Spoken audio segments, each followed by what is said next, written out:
Hello and welcome back to Catapult Your Career, where we delve into the reality of various careers and explore practical advice for numerous professions. And on this particular episode of the podcast, we're going to be delving into a few things, talking about a career transition and also the world of kind of digital marketing. And I have none other than a good friend to kind of take us through that journey in Darren, who's the founder of Motion to Profit. So thanks for having you. Thanks for coming, I should say, Darren. Yeah, thanks, Michael. Thanks for inviting me on. Good stuff. So you're founder to Motion to Profit. I think first and foremost, let's start where you are, and we might go on a little reverse engineer. We might go on a little journey of where you got to where you are. But yeah, tell us about what is Motion to Profit. Yeah, thanks, mate. So Motion to Profit is we help entrepreneurs build personal brands. So where this all comes from, mate, is we'll go into my previous career later. We'll go into the fact that I've got no qualifications, realistically, that you can put on a sheet and be proud of. And I was unhappy. So what I did is I did a bit of sort of self-learning, did a few bits myself, sort of watched loads of YouTube videos, got watching videos and podcasts from coaches and stuff, sort of self-taught myself so much and then started a business.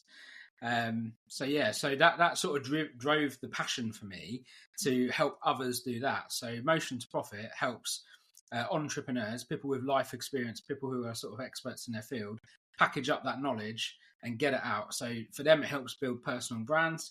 It helps, generate leads and show their value. But more importantly for us, with our vision is to educate the world. So we want to give everyone the opportunity to learn. So that's what we do at Motion to Profit.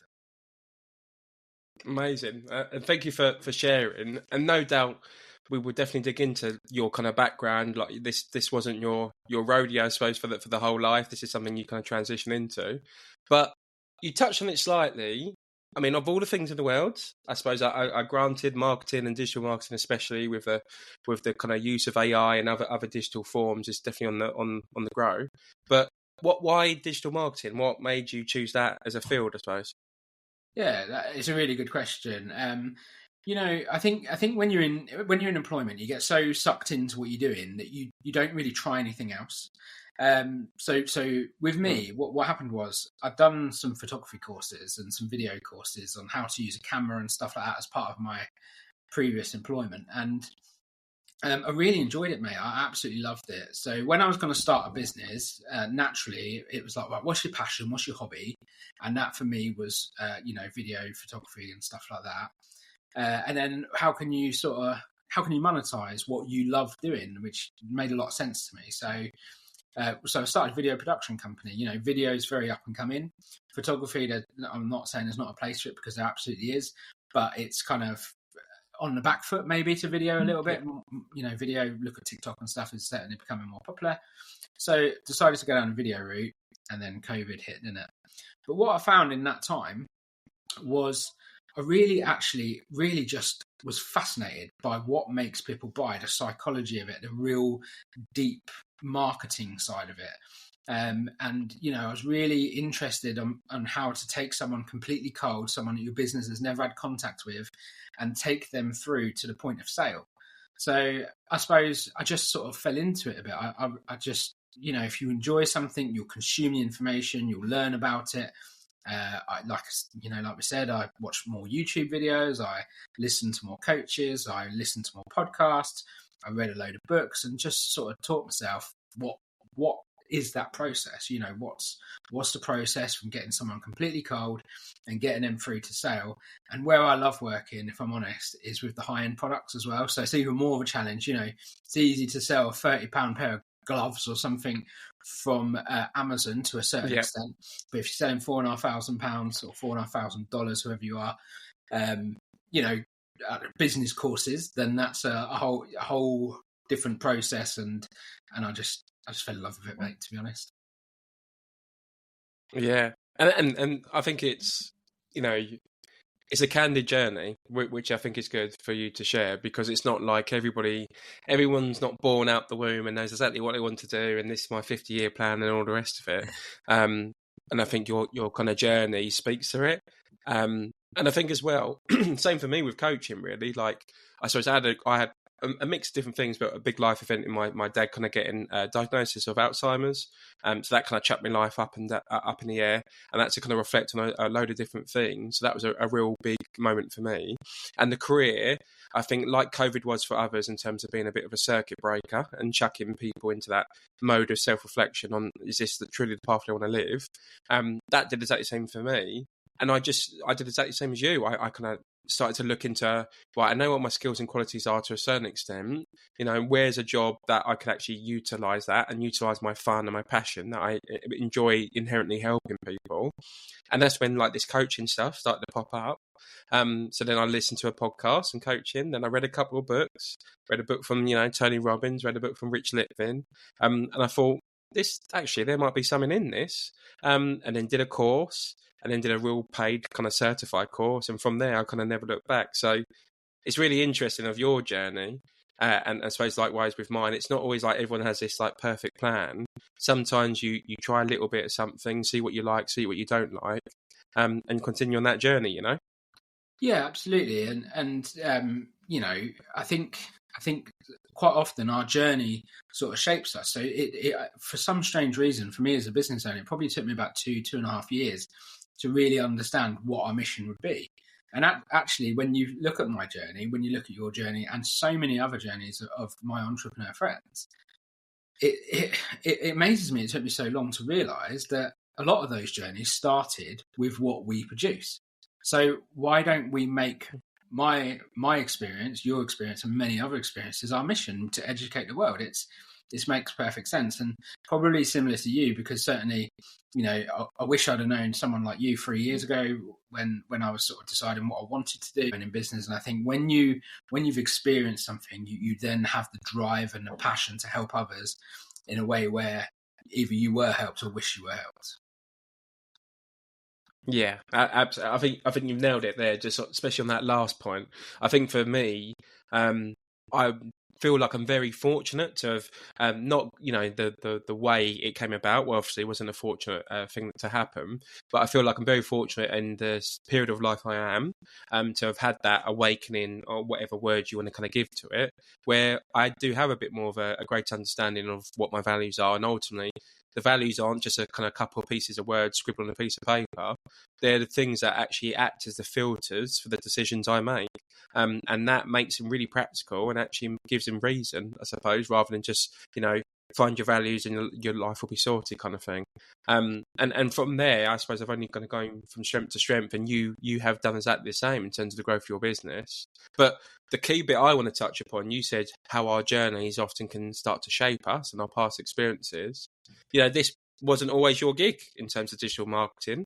You had a career, very much a long career before that. Tell us a bit more about that. Your past career and your suppose past life pre-marketing.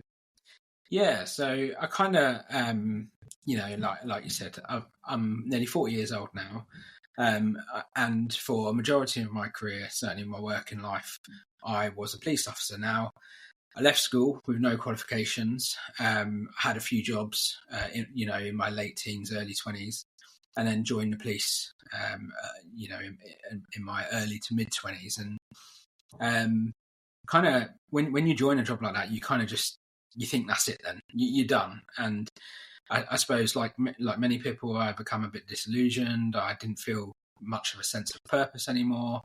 I really, really loved helping people. Like I'll be honest, mate, I joined for the wrong reasons. I was young when I joined, and I joined because I wanted to drive fast cars and I wanted to do the adrenaline stuff. I wanted to go to the nightlife fights. I wanted to do that.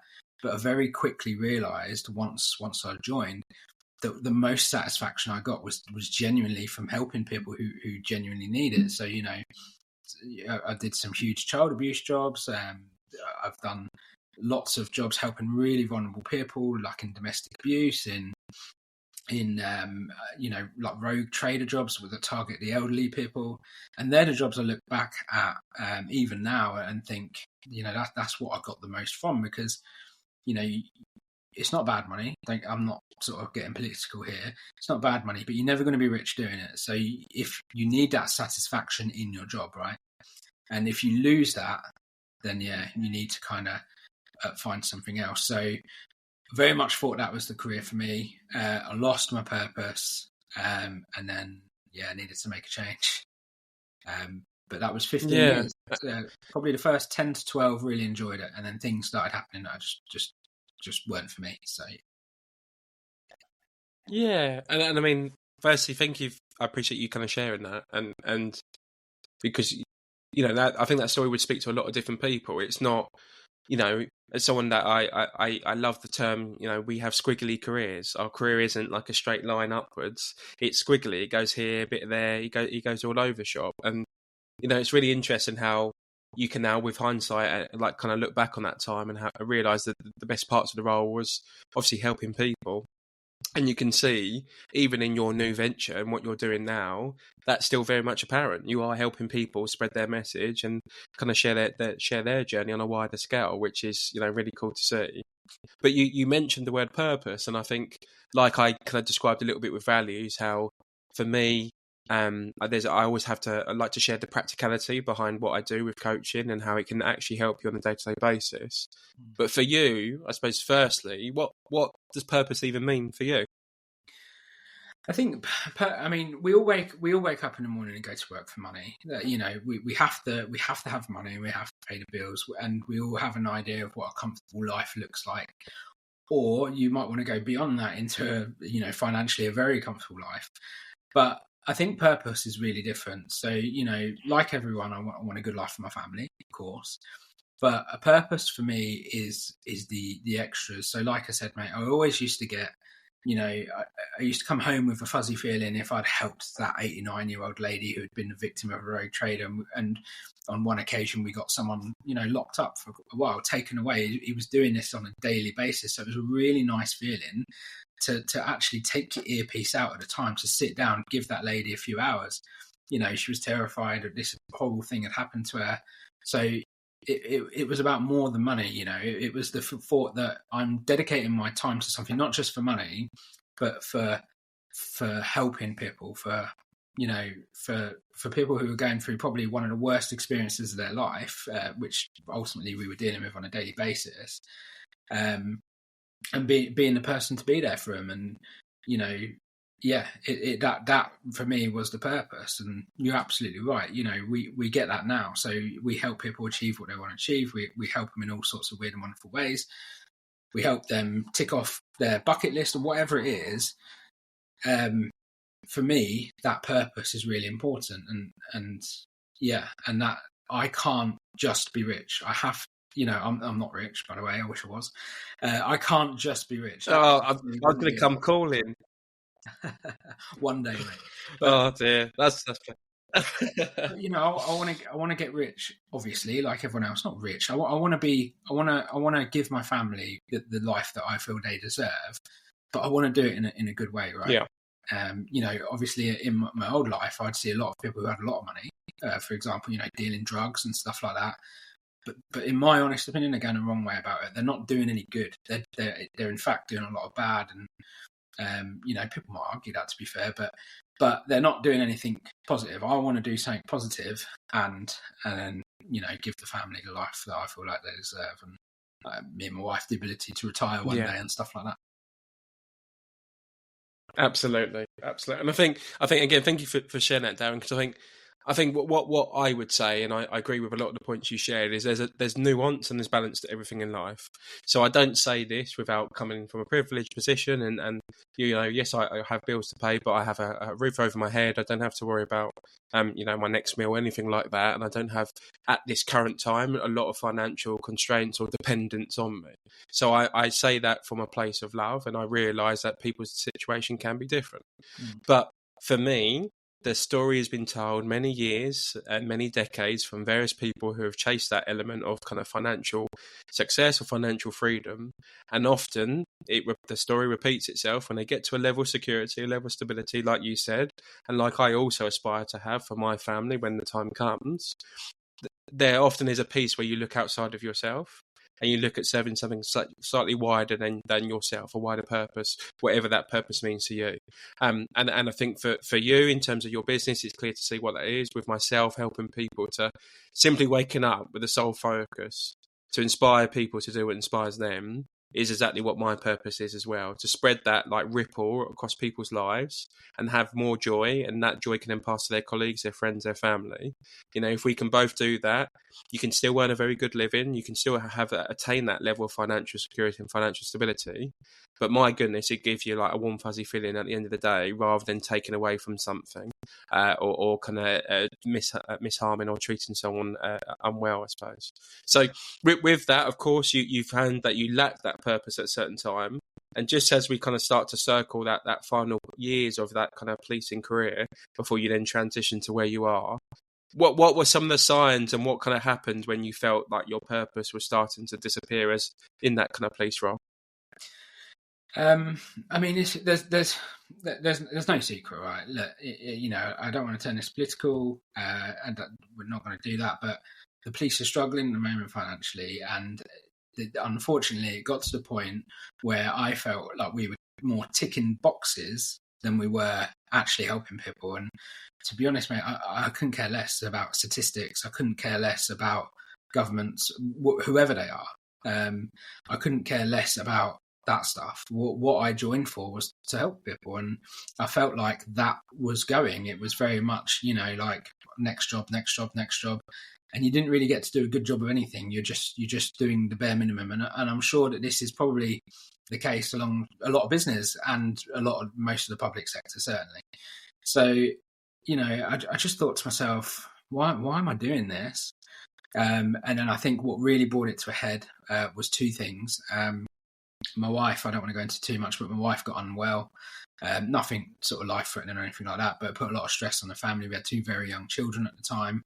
And I felt very unsupported by work. So again, I think, well, I'm not getting to help as much as I feel like I should. I'm not feeling supported at work. So again, it just fed into that narrative of, well, why am I doing this? And then I suppose I did the classic thing that a lot of police officers do. I applied for some jobs, mainly around the security loss prevention sort of industry, because obviously when you're a police officer, right, that's all you can do. And very nearly got one, which would have been a very different podcast if I had, because I think I'd probably still be there now, but didn't quite get it. And then that's when I started looking at the self-employed route. But yeah, mental health for me was a big part of it, mate, to be honest. When things sort of went a little bit fuzzy at home, and then mixed in with that very busy, fast-paced job I was in at the time, feeling unsupported, it just gave me the real kick up the backside to make that change, which is probably something I'd already been sort of weekly thinking about at that point. Yeah, and again, I don't say it lightly, but I appreciate you sharing your journey, Dan, because there will be people within the police or any public sector or any job for that matter that are going through similar situations. And by you sharing your vulnerability, that is a superpower in itself, to help people realise they're not alone and it's not just them. And you're on a journey. You're wanting to get rich and wanting that financial security and financial stability and all the rest of it. But for people just to even see the steps you've taken to this current day, is inspiring, and that's not to be overstated. It is to see from where you've come and where you are today. So I really do appreciate you kind of sharing that with me, but more importantly with the listeners. And I think just to touch in on that, that identity piece, I think is really important. I've recently done a few workshops with kind of military leavers who are entering Civvy Street. And that is also a common question that kind of appears with people thinking they have to enter security, or this is all I'm good for, I've done this job, so that's all I can do. And not realising the transferable skills that they have taken from that role and how they can apply it to a completely different profession and equally make a good success of it as well. So I think one of the main reasons for this podcast was for two key people. One, to serve people who are just leaving education, whenever that may be, and seeking different careers and wanting to know what the reality is of that career. And equally people who are in jobs and wanting to transition and think, what, enough's enough. I want to firstly look at what other careers are out there and what transferable skills I might have that I can apply, And equally, I would like someone to give me a bit of a kick and a bit of a guidance to help me on that journey as well. And so hence you being here is an amazing kind of guest to kind of for both those two people. And just on that piece, you've talked about the police, you've talked about your background. Again, now if we kind of start to rekindle and look forwards in terms of your current place now, yes, you're doing podcasts. I do a lot of stuff around podcast creation, YouTube, that kind of personal brand, I think was the word you used. On the podcast piece, every man and his dog has got a podcast, Darren, including this chap called Michael, who's doing Catapult Your Career. What's the point? Why should we have a podcast? I was just thinking, why is he going with this? Right, okay, so look, podcasts are a growing industry, right? I hate trying to sell it. I feel like I'm trying to sell it here, but the facts of it are podcasting. You're selling it to me. You're already podcasting, mate. We're fine. Podcasting is a great space, yeah. If you think about podcasting and why it's important, right? Because I'll be honest with you, mate. If I'm sat like with my wife in the evening, I won't listen to a podcast because it would almost be rude. Like, the reason podcasting works well on me is because I can plug into a podcast when I can't do other things. So it allows me to plug in and learn something, or to update myself with something, or just for a bit of a laugh with something when I'm busy in a weird way. So if I'm driving to see a client 4 hours away, then I won't spend the whole time, I'll be honest, on a podcast, but I'll probably spend 2 of those 4 hours on a podcast and 2 hours listening to music. If I'm cooking dinner, like we've just finished doing that Hello Fresh, which, really enjoyed because I like my cooking.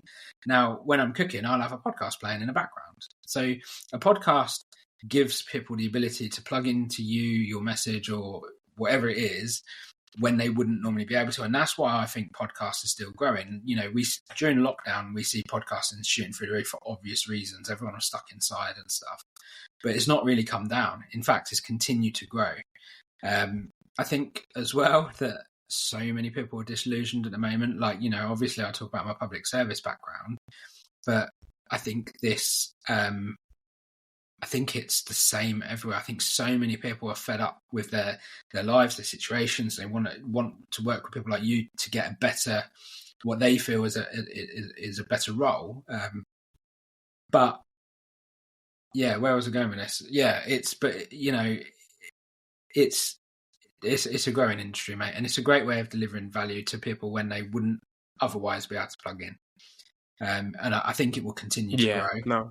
And more importantly, when you look at the statistics, there was a statistic I see recently where for every blog for every blog out there, there's 1-to-1 almost now. So, and this is people in the world. This isn't UK. So 1-to-1 people in the world to blogs. So blogs are obviously used for search engines and stuff like that.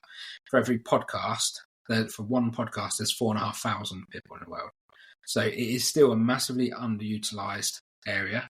That being said, it is utilised enough to mean you've got to go about it in the right way. You've got to look for ways to grow, and you've got to be quite smart about how you do it. But when you get that connection, and it's a human connection, which I think is really important, people really buy into what you're talking about and your message. And that's why I think podcasting, certainly for corporates, is really important, because it's all your brand. Amazing. Yeah, I mean, thank you for sharing that, Dan. I think there's, like I said, I say it in jest, but, podcasts did shoot up a lot, and they are much more commonplace. There's also loads of interesting stats around how many people start a podcast, but then don't get past 10 episodes or even 20 episodes, which is also equally interesting to that consistency piece. But I would agree with you, and I think part of one of the main reasons why I started my podcast, and I procrastinated on it for a good 2 years. I wanted to do it about 2 years before, but thought, no, I can't possibly do a podcast. What have I got to share, I suppose? And for me, it was all about sharing my vulnerability, sharing who I am as a person, my personalities, my values, and how I tick. So that, especially with my niche in terms of coaching and how people kind of transition careers, it's a really vulnerable place. When you're looking at thinking, actually, the last 5 years, last 10 years I've spent in this career might not be the one for me. And you're looking to transition. It can feel incredibly lonely. You can have lots of questions around your own identity and around confidence in terms of transitioning to that new place. And then I have to pay money to talk to someone that I don't know to help support me on that transition. You're thinking, crikey, what am I doing here? And I think a big piece for me, and especially I think a lot of the clients that I've served and you see through the reviews they share or testimonials, they speak a lot about the kind of confidence and the safe environment that I create. And I like to cultivate that also through the podcast, so that people know who I am first and foremost before they take their very hard-earned time and even hard-earned money to then entrust me on that process, and entrust me on that journey to then support them to ultimately do what's right for them.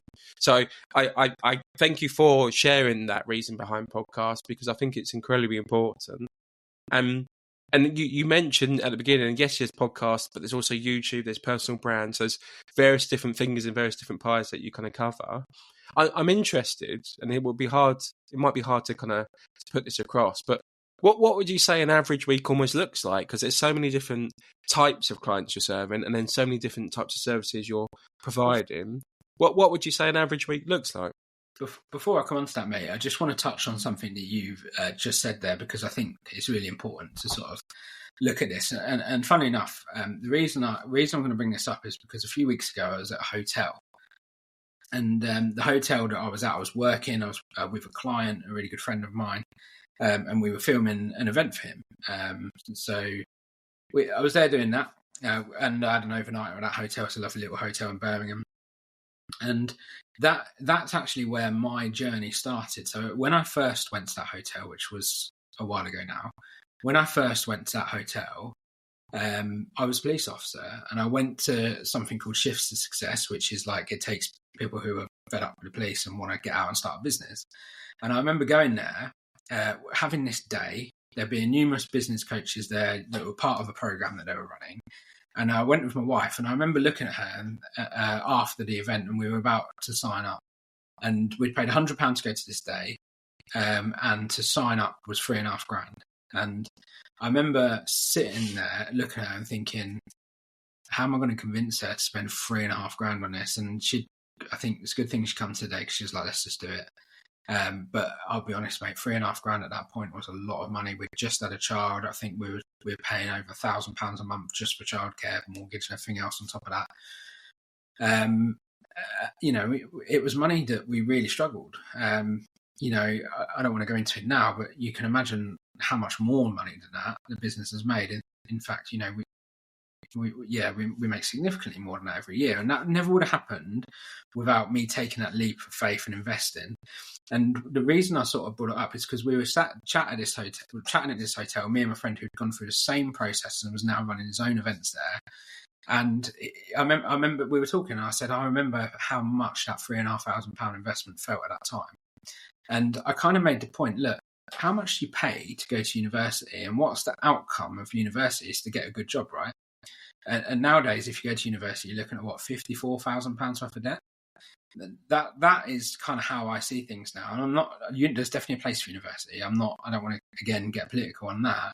There's definitely a time for it, definitely a place to it. And there's other skills that it obviously gives you. But ultimately, we do it to get into a job that we want to get into. In terms of the learning, when I look at the business coaches we had, they are all people who wouldn't go and work at universities because it doesn't pay enough, because it wouldn't give them the lifestyle, that they wanted in terms of picking their own hours. And I got a lot of friends who work at universities as lecturers, and it amazes me how inexperienced they are. Like, some of them do lectures on things that are not even their background, if that makes sense. So, again, I don't want to take away from university, because there's definitely a time and a place for it. But I think sometimes you've got to recognise that a significant investment in yourself is actually what you need. And realistically, when you go and see an expert, like I did with my business coach, he took me from nowhere to something. And then I've gone on and got more coaching on the back end of that, because I now very much believe in coaching. You have to have the the ability to invest in yourself is something that in the UK we just don't do. In the US, a lot of my friends pay for like life coaches for their kids and stuff like that. In the UK, we have this attitude that, well, why should I invest? Why should I pay for that? That should be done in school or whatnot. It's rubbish, mate. Like, invest in yourself and invest in your children, because what's more important than that? Yeah. I mean, it's yeah. I'm nodding along like Churchill when you're talking to me. But I think it's true. I think, there's different things. And I will say something that's a bit cliche, but it's something that I think I heard from Alex or Mosey. And it's, like in terms of compounding interest and, the S&P 500, and you invest your pounds and then in 40 years it will compound and all the rest of it. That's not to say I don't believe in that. I still think it's an incredibly valuable tool, and it's a really good tool for like long-term wealth creation and long-term maintenance of wealth. But in terms of the short term and making like real impactful change, he always says the S&P Me 100 or S&P, rather than S&P 500. And like the amount of investment and returns you can get from investing in yourself could be as simple as a little course that then allows you, rather than just a little part-time job, you can almost like, add 20% to your salary. It might be something that changes your mindset, and you've been telling yourself a story for all your years that, I can't do this, I can't do that. And you're always putting yourself in a little box. And post-investment, it's allowed you to conquer things that you didn't think were even possible. I mean, something I always say to people, especially yourself, it applies to others as well. If you were to think back 5 years ago of where you were, probably pre-investment or pre-challenge or whatever the kind of life experiences you've gone through, I guarantee you would have thought there's no way at all I would be able to get to the place I am today. And like, if only you could think about what you could then accomplish in the next 5 years. Our mindset and our beliefs hold us back far more than we can ever imagine. And if you truly look back at 5 years ago and you now look at what you could potentially do in the future, it is limitless. There are people who've changed like lives of thousands, if not hundreds of thousands of people across the world. Doesn't mean it has to be you. But if you could just take 1% more control of your life, how more important would that be? For me, whether it's when I have a family and I have children and I can be a present father, that's the equivalent to millions of pounds for me if I can have that transition myself. So whatever it is for you, and I think that's the most important thing, not what society says is successful, not what your family even says what's successful, but wherever it is most important to you, just think if you can invest in yourself just a little bit and trust in yourself and trust in that process, who the hell knows where you could end up, and who the hell knows what you could go on to do. So I couldn't agree more with what you said, mate. I completely agree with what you're saying. And if you're investing in the S&P 500, then what you'll probably recognise and what you'll know if you're that savvy to be investing in that stuff is that that's a long-term investment that compounds over a long time. Now, if I thought it was in my best interest, if I was just worried about finances for the future, then I could have just stayed in the police, taken a police pension and been comfortable in life. I'd have retired at 60, and that's all well and good. But what I recognised is that I'm 40 now, right? So I'd still have another 20 years to go, or nearly 40. I'm 40 in March, so I'd still have another 20 years to go. Now, 20 years of your life is a long time if you're unhappy. So you're absolutely right. You've got to make that short-term investment. And yeah, all right. I don't know what you charge, Michael, but for me at the time, $3,500 was a lot of money. But actually, there was a part of me that did think that maybe this won't work for me. But yeah, all right. It was a huge risk, but it was a risk that, thank God, I took, because if not, I'd probably still be there, unhappy, plodding along, waiting for 20 years when I can then retire. And in all honesty, mate, even like my colleagues or ex-colleagues that have recently retired, they're not financially, they're not well off, if that makes sense. They're just about scraping by. And I know it's a generous pension scheme. I'm not saying that, but still, it's not like they're living the life of Riley anymore. It's just, you've got to make those short-term investments. You've got to be happy in life because you get one go and that's it. I just think it's really important. So, mate, you asked about what my day now looks like. Shall I answer that? Sorry, we went off. Yes, please. Average week. Yeah, we went right off track there, didn't we? Yeah, so my average week now looks like meetings. Look, I feel very honoured. I work with some amazing clients at the moment, and we're very lucky at what we earn. And you know, I started this podcast about talking about being rich, and being rich to me isn't all about money. Being rich to me is about spending time with my 2 young children. It's about putting a roof over their heads that is nice. You know, we're lucky enough to live in a nice enough house. We get to take them on days out or small holidays here or there. It's that to me is what being rich is. Like, you know, we do okay. So my average day very much focuses around the few clients that we've got. We work very closely with them to make sure that what we produce is doing a trick. I review a lot of analytics. We have a few members of staff working for us at the moment where I'll spend a lot of time managing them. But I still like to get out. I do most of the recording because for me that's really important. It's customer facing. So my week probably on average is 3 days in the office, 2 days on site. And yeah, it's really good. I'm happy with that. A lot of meetings. And again, this kind of goes back to what we were saying earlier. I also spend a lot of time, way more than any business coach would be telling me I should, giving people free advice. I go for at least 3 or 4 meetings a week where someone who's never going to become my client asks for some help, and I'm like, let's jump on a live and chat it through with you. And I know they won't become clients, but it comes back to purpose, right? I love doing it. I love helping people. It's the mission of giving the business. So do you know what? If I invest some time in helping others, I'm cool with that. I can do that. I'm in a luxury position where I can do that with my time at the moment. So yeah, that's kind of what my week looks like at the moment. And yeah, more importantly, I'm really enjoying it. Yeah, and I mean, thank you for sharing that. I think it's important, I would say, to share the reality of what careers look like. And of course, you would think, oh, you're in like a video kind of digital marketing production agency or of sorts of like supporting loads of different entrepreneurs around their personal branding. Must be like loads of like editing and videos and this and that. And of course, that definitely plays a certain part. But you, like you said, there's a lot of administration. There's a lot of meetings, meeting with prospects, a lot of kind of supporting others, which, you know, how the business is done is afforded you the time and the luxury to do that.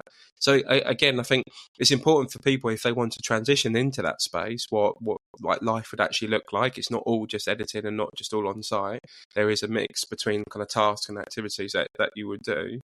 And I think even in your time now, if you were to look back, I suppose, and if people are looking as well to transition into that kind of industry, whatever career they are in currently, what you know, you said you don't have many kind of qualifications, formalised qualifications, and I think as you kind of quite rightly put, there's a time and a place for certain qualifications. Also, you know, can you at the end of the day, can you do the job? Can you solve problems? That kind of bears more and more importance, I suppose, it depending on the industry you're in. But what would you say are some of like the key skills and qualities that if you were to kind of recruit a mini you or to help out people in terms of envisioning, transitioning into this industry, what would you say are some of the kind of key things for them to focus on to help them out? I think there's a mixture of things. I mean, you obviously have to have an understanding of a camera. So yeah, there definitely is a need for qualifications. What qualifications they are will vary for everyone. Nowadays, technology is getting better and better and better. So, you know, pretty much anyone can record a video, right? Like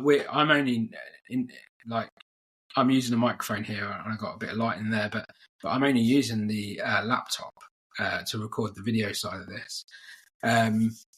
But I would say if you want to take it professionally, you definitely need to know how to use a camera. You probably need to do some learning around the editing and stuff like that. You need to learn to do it yourself before you can then get people in to do it for you, so that you need to be able to set that standard operating practice, I suppose. I don't think you necessarily need to go to university. I've never had a client ask me on a sales call, did you go to university to do this? Like, I've just never had it. Like, we have our case studies. We are very picky on who we work with. We've turned clients down if we don't feel they're right, or more importantly, we can't get the results for them. You know, Yeah, so I wouldn't say there's necessarily qualifications like in terms of university, but you can definitely do some camera courses. I was lucky enough to do that through my old employer. Um, but it's that drive. The most important thing is the drive, I think. And there's two ways in which I see that. It's a drive to always get better. Every product we've ever put out, I've always tried to make the next time we put it out better, just a little bit better every time. And the other thing is an absolute commitment to not be selfish and in a weird way. So what I mean by that is, it's not about you, it's about your clients. So it's understanding what they really want. So for example, my clients, I know exactly what they want. They want the personal brands, but they want to, they're busy people. They don't have the time to be doing this themselves. And they don't have the skills. So what they actually want is the growth. And we know they want that, and we know the barriers for them, and we overcome them. When you do that and you make it all about them, overcoming the barriers, making it easy for your clients, getting the clients the results, and stop worrying about yourself so much, I think you tend to do quite well.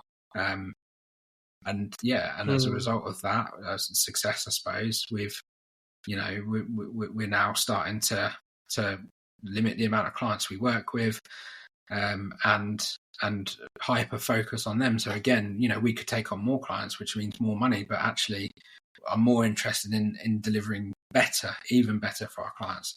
Our average growth rate every year at the moment through the business is about 100%. And I want to take that to 200% next year. Our worst growth for one of our clients was 30%. But we're 33%, but we've never dropped below that. So next year, I want to get that up. So you have to have the ability to think about others, what you're offering them, make it unique, make it special. And I'd say in my industry, definitely there's a lot of people out there who don't really understand marketing, who will convince you to make, for example, a promotional video that, all right, it looks nice, but it's not realistically going to generate you a return on investment. So make it all about your customers, and just do a few courses around how to use a camera and stuff, I suppose. Yeah, no, I love it. And I think, to be honest, I really like that principle about, for me, it's like serving your client and serving from what I suppose serves them best, not what serves you best, or ultimately. And I think that can help with a lot of things, even with public speaking. You often go very internal when people kind of lacking confidence, and it's all about me. Oh, I wonder if I do this, or I wonder if I do that. Well, as soon as you turn your focus from internal to external and focus on the crowd and the confidence, or sorry, I should say the crowd and what you're hoping to deliver for them, and what kind of product and experience and presentation you give for them, all of a sudden it can be quite alleviating actually to focus more on the externals than internal, and to think, right, okay, I haven't done this, I've tried really hard. Let's focus on the client. Okay, what does the client need? What would provide them a really good session? What would make them feel kind of confident and safe to kind of share their experiences? Okay, what would they ultimately want to achieve by the end of this hour session that I have with them? All of a sudden, I'm not thinking about me. I'm not in my little head. I'm always thinking about, okay, how can I improve this? How can I do this different? How can I kind of serve with a smile and serve from a place of love, so they ultimately get the results they want? Because it's not about me, it's about them at the end of the day. It's not about my ego or anything like that. So I think that truly can be applied to all industries, and I think even different situations that kind of serving the client and serving them initially. And just to kind of circle and close that piece. Oh, sorry, Darren, go on, mate. Sorry, mate. The thing is, though, mate, that is ultimately serving yourself, because when you think like that, when you have that mindset, you end up delivering a far better service, which then comes back around. I'm very much like a karma type person. I think when you over deliver for someone, they will then go out and recommend you. They'll be your sales force. When you make it all about your client and get them the results that they're looking for, they're going to push your business so hard. And it is a bit selfish to an extent, because actually by over delivering, by really, really focusing on your customer, it does come back around. So the issue is when you make it all about yourself, it don't. You get half results. You get less of a buy-in, less of a he's all right, but not the message that you want. So it kind of it is better for everyone, not just you, to focus on that. Yeah, no, I completely agree, and I think that there's real power in, yes, it's all right if someone says nice words in front of you or in your presence. I think the real power is what they say about you when you're not there, in the rooms when you're not there, and I think that kind of idea around over delivering people over people's expectations, I think is incredibly powerful. Like you said, it just gives complete crazy returns, I suppose, on investment, if you want to think of it that way. Especially if you're in this for the long term. Like I always said, with me for coaching, my goal is to coach 1 day a week when I'm 80 years old. Like, that is my goal. My goal isn't just to come here, make a quick buck, and then bugger off. But for me, I want to continuously learn. I will never be perfect. Even when I'm 80, I will be still learning things from the clients I serve. But for me to do that, it's a play long-term games with long-term people, and then you do that by over-delivering and serving from a place of sincerity and serving from a place of integrity, and actually helping people, not kind of thinking it's all about me. That mindset, unfortunately, leads to short-term thinking, and these are just one of the kind of key principles, I suppose, for coaching or whatever it is, that if you can challenge your mindset and you can challenge these stories you tell yourself, it's unfound to the kind of the goals and the achievements that you can kind of go on to achieve. And just circling, I suppose, that piece around your place and your role before we start to talk a little bit about trends and then kind of circle to the end of the podcast. It'd be really interesting. You've obviously done this, you've grown, you've talked a bit about the skills and qualities, some of the experience, and even your kind of working week. For those who are listening and interested in maybe transitioning into this world, what would you say are some of the highs and lows, or like the best bits and the challenges of kind of being in the industry and being in a role like yours? I think the highs are the results, when you get the results for your clients, when you get someone come to you to do the work because they've had that feedback from others.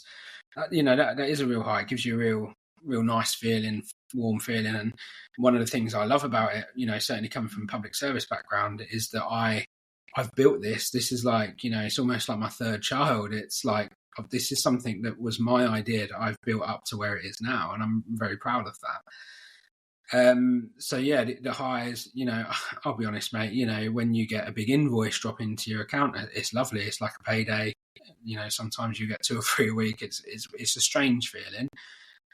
When the lows, I would say, are when things don't go right. When I don't really know how to describe it. So, things don't go right all the time. Like, let's be honest, sometimes things do go wrong. And sometimes, you might have, we've never actually had a client leave us, but I imagine, things like that would be really hard work. I think I think the problem is, mate, because we're really picky on who we work with, we get the results. We won't work with anyone where we're not confident we're going to. Yeah, so I think that for me, one of the worst times is, what I mean by not getting the results that we want is, obviously when you're out filming and you have the day. So say you're filming an event, so my client's delivering like a presentation or something like that, and something goes wrong with the filming, and you get home and so this happened. I'll give you a real life story. So a business coach that we both know, I filmed with him, not far from where I am, and it was a big day. And luckily, we did a bit of content together, right? So we did a bit of content together before we went off and did what I was there to be paid for, luckily. And we filmed, and because I was filming myself, normally I'd be behind the camera, so I was setting it up, getting back. And what I'd done is I'd got the focus on him, but I was out of focus. So obviously in my industry, I can't exactly put out like an awful video where one's in focus and one's not. So I had to go back to him after and say, look, I'm really sorry, mate, but we can't use that. And this is why I've made a mistake. I think days like that, they can be really hard because, you feel stupid and it goes through your mind what you do. But yeah, I would say, generally speaking, honesty is always the best policy. If you've not got something right, then just be honest about it. Yeah. yeah, I'd say the lows are as well. You know, there's always going to be that fear when you're in business of what if we lose a couple of clients, what if something goes wrong. But you know what? That's life, isn't it? I think that happens all the time anyway. Absolutely. I was just going to say that I think regardless of if you're in an employed role, self-employed, whatever industry, there will always be what ifs, I suppose. And it's always that scale of balancing the positives or the potential highs to the potential lows. And for me, and again, this might sound cliche to some, but I really struggle with the word failure now because I just see it as an opportunity to learn. And like that has happened over time that you know, I definitely wouldn't have thought that even a couple of years ago. But even that example that you've had, you know, thankfully you've had it with a client that you have a good rapport with, a good level of kind of trust with. So you can, although it's awkward and know it's horrible, you can deal with that situation, you know, relatively well. But my goodness, every time you do a video after that, you'll be checking twice around that kind of focus, and it's taught you something new. So, you know, like who's to say, you know, yes, it was, you know, annoying at the time, but it's taught you something, hasn't it? It's a very entrepreneurial thing, graph. So yeah, I would say, yeah, absolutely right, mate. I think you just need to learn from things that go wrong and do better in the future. And that's kind of where success comes from. Like this, believe it or not, this is my third business. I set 2 up whilst I was still policing that kind of went nowhere because I didn't know what I was doing. But you learn from them. You always learn, and you do that, and you'll always improve. And one of the big, you know, one of the biggest wins for me, right? One of the biggest highs is I'm just going through my FA coaching at the moment. And my son, my youngest son, is 6 soon, and he can start playing football next year. Now, in my old job, I never ever would have been able to commit to every weekend to being there for the kids, and I didn't manage to do it for my oldest because it just wouldn't have worked with my employment. Now I've not only going to sponsor their team, buy all the kit and stuff like that, which is a great opportunity, you know, for me to put the business to do some more good. It's being able to actually say, no, this is my time. I'm going to spend it with my son and his friends at football. We're going to build this team up. We're going to teach these kids how to have fun. You know, mate, to me, that's definitely one of the biggest wins, like having that freedom to do that. And I just think that's amazing. That's a huge win for me. Yeah, absolutely. And I think it's a perfect point to kind of talk about in terms of what success or rich or whatever the word we use, what does it mean to you? And of all the values of my 4 kind of core values of kind of freedom, fulfillment, integrity and lifelong learning, and I can only articulate and verbalise that because of the coaching I still have to this day. So I still have a coach even to this day. The biggest value by far is freedom. That value kind of is very much the strongest value for me. And whatever I do professionally, personally, that aspect of freedom is really important to me. And what you kind of shared is something that I very much aspire to do in my future life when the time comes. And I think it's finding out what your values are for yourself. And for me, by using those values, not just pieces of paper, or words, I should say, on pieces of paper, it's the key filters for the decisions you make.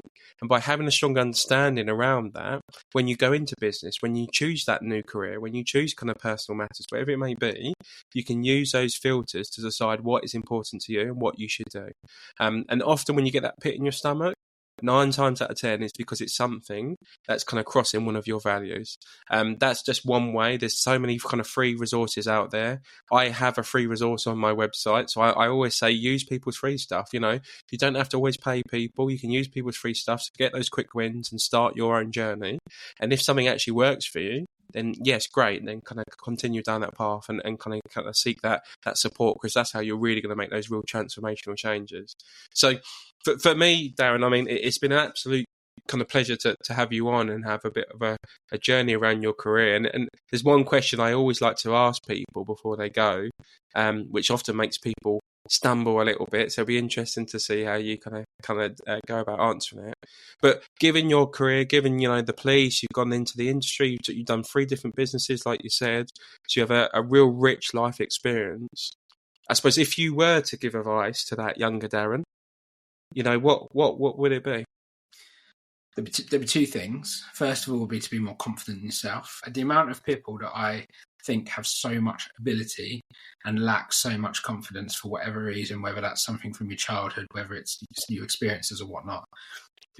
People need to be more confident in themselves, and I was certainly one of them. I wish I could go back to when I was 18 and say, don't aim low, aim for where you want to go. And then the other thing would be, and I think this is really important, is to make your goals long-term goals, right? It's amazing how little we can achieve in a day, how much we can achieve in a year, how much more than that we can achieve in 10 years. And your working life is such a long time. You've got so much time to get to where you want to go. So make, short-term goals and long-term goals, I'd be saying, but be confident. Don't hold back.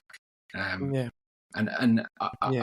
in the nicest possible way, I kind of get that from working with like a lot of CEOs and stuff. Like they're very driven people, they're very intelligent people, but they are just people who are they just think of it different most of the time in my experience. And I think everyone has that, but sometimes our experiences shape us to not push ourselves as much as we should. So yeah, absolutely. Can I just make I mean, thank you for sharing that. Can I, before we finish? Go on, Darren. Yeah, crack on. Just make one more thing. So, like I said, Matt, I'm a big fan of coaching, and I'll never stop having a coach now either. Like I will invest for the rest of my working life in coaches, whatever that looks like, however that goes. I think when although the working life is long, like I've just been saying, you'll never be an expert in everything. So bring the people in who are, and take a good look at them, take a good look at what they're putting out there to make sure they are. But I think coaching is really important.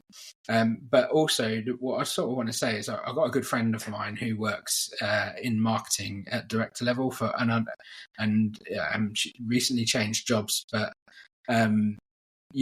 worked for some huge international household names, like really high up. And a couple of years ago, leaving her job, and I found it quite fascinating because everyone I'd known from that point, when they leave a job, they just sort of go out and apply for jobs and stuff. And she didn't even bother with that. She didn't even look on LinkedIn. She went straight to a coach, straight in there, and basically went about it in a whole different way. And I appreciate you've still got to have the experiences on your CV, and you've got to be realistic about what job you're applying for. But it just made me realise at that point that, do you know what, like, again, you're not an expert in everything. You're probably not an expert in, not you, but other people might not be an expert in the recruitment processes and stuff like that. But be more confident in yourself, like I was just saying, and bring in an expert to get you over the line to get what you deserve. That's what I kind of learned from her. And I don't want to go into it because I haven't spoken to her before. Come on. But the job she's got now, mate, like it's like next level. It's a really well paid job. It's a job where she's got so much flexibility around childcare and stuff. And the perks are immense. Like family perks are absolutely immense. So yeah, and like, she'd be the first to say if she was here with me, like it's all about getting it the right way to get the job that you want. And it is a worthwhile investment, in my opinion. Amazing. I mean, I appreciate you sharing that kind of story, Darren. And I think, a lot of people can be, I suppose, reactive and go from the frying pan into the fire, I suppose, from jumping from job to job. I think for me, and hence why I suppose I have a coach this current day, it's going to a more deeper place in terms of what actually is most important for you. And if it is that family element, all of a sudden that can change a whole lot of direction in terms of the jobs, the companies, the industries you even target. And for me, it's understanding that deeper why, I suppose, for you, whatever word we give it, whether it's purpose, meaning, why, whatever it may be. I think there will be tough times. It'll be I'll be lying to say it won't be hard, transitioning careers. But by understanding this and uncovering this, and by having a coach, which I think does, I call a trifecta: guides, supports, and challenges you. They guide you. They're like there along the journey to help support you and help guide you in the right direction. They support you. They're that cheerleader, which is important to have, not to have it at all times, but equally to pick you up when you feel low. But most importantly, they challenge you. They challenge you in terms of the stories you tell yourself, the goals you set yourself, whether they're whether they're scary enough, whether they're inspirational enough, and challenge you on the path you should take. And I think along with that, that really then allows you to kind of aim in the right direction. Like you said, no one is an expert, no one is perfect. If they say they're perfect, run the opposite way. But if someone can kind of help support you and you feel like you can actually link with them and you understand their values and their personality and you feel like this is a person for you, it's crazy the amount of growth that you can experience in such a short period of time. And most people do consultations so you can get a real life experience of them and what coaching actually feels like. Yes, it's a growing, booming industry, but it's still unknown to what many people what it is. Have a consultation with different coaches, see them in the flesh, experience it live, and see if it's something for you. That would be my only suggestion to the listeners today. So if people like this conversation, Darren, they're interested in the world of digital marketing, they're interested in even what you do as a company and maybe a future client for you, where's the best place for them to find you? To be honest, mate, like motiontoprofit.com is our website, but the best thing to do is connect up with me on LinkedIn. I'm not as busy on there as what I perhaps should be. That might change in the near future, but I'm always happy to talk to people. So send me a message on LinkedIn if you want to chat. Like I said, even if you just want a bit of advice about how to start a podcast, and you think I don't really want to pay for that, we help a lot of people do it on their own. You don't need us. A lot of people are not right to outsource it yet, but I'm more than happy when I've got time to sit down with anyone and talk you through it for 20 minutes or whatever it is. So yeah, best thing is to link up with me on LinkedIn, Darren Ockenden. Amazing. And I'll be sure to include links to the website and your LinkedIn for people to contact Darren if they're interested in that kind of support and interested on the journey that Darren's taken. And equally, I hope you, as all the listeners, enjoyed today's episode. And as always, if you enjoyed, please leave us a review. It'd be great to hear what you think of the podcast. Equally, people you would like to come on future episodes. And until then, I will see you on the next episode of Catapult Your Career.